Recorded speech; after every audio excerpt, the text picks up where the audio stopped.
সায়া বিলাস দাও তো। এই তুই ভালো কাপড় চালি কেনে? বাড়িতে বললি কমে জমা লেবো, আমি গরিব মানুষ, ভালো কাপড় কি করে নিতে পারে? কেনে গরিব বড় ভালো কাপড় পরে না নাকি? আসলে তুমি বলো কিপটি। টিপতে টিপতে যা বলবি বল, আমার কোনো যায় আসে না, কমা কাপড় নিলেই হবে। ঠিক আছে, আপনাদেরকে কমা মালে দিচ্ছি। এই শাড়িটা তো বেশ ভালো লাগছে, এইটাই লি। ও ভাই, এবার একটা সায়া বিলাস দেন। কাপড় নিবি বলি আসলি, আবার সায়া বিলাস নিবি? লোকটা আবার কি বলছে রে? শাড়ি পরলে সায়া বিলাস দেখবে না? ঠিক আছে লেও। ও ভাই, কত টাকা হইলো?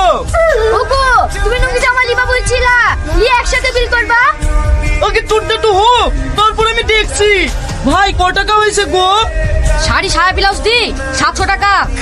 হ্যাঁ 700 টাকা? কাপড়ের দাম কত গেলিছো ভাই? কেনে 400 টাকা। একটু শাড়ির দাম 400 টাকা?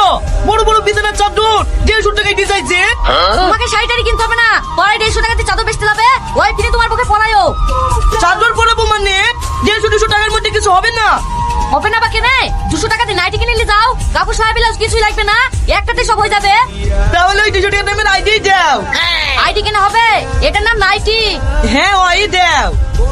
আমাকে বাড়ি থেকে আসলি কাপড় সব বিলাস কিনে দেবো বলি, আর এখানে সে আমাকে নাইটি কিনে দিলি। তুমি তো কি লাও তো আমি দেখছি। একটা লুঙ্গি গেঞ্জি আর জামা দেখি ভাই। এ দেখো লেও ভাই।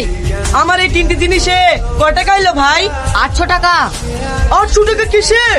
জামাই 500 টাকা, লুঙ্গিতে 250 টাকা, আর ওই গেঞ্জিতে 50 টাকা।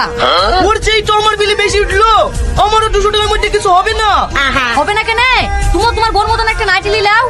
এই কথাটা তুমি খারাপ বলনি, তাহলে আমাকে একটা ভালো দেখি রং চঙি নাইটি দিয়ে দাও। ওগো, তুমি নাইটি পরবা?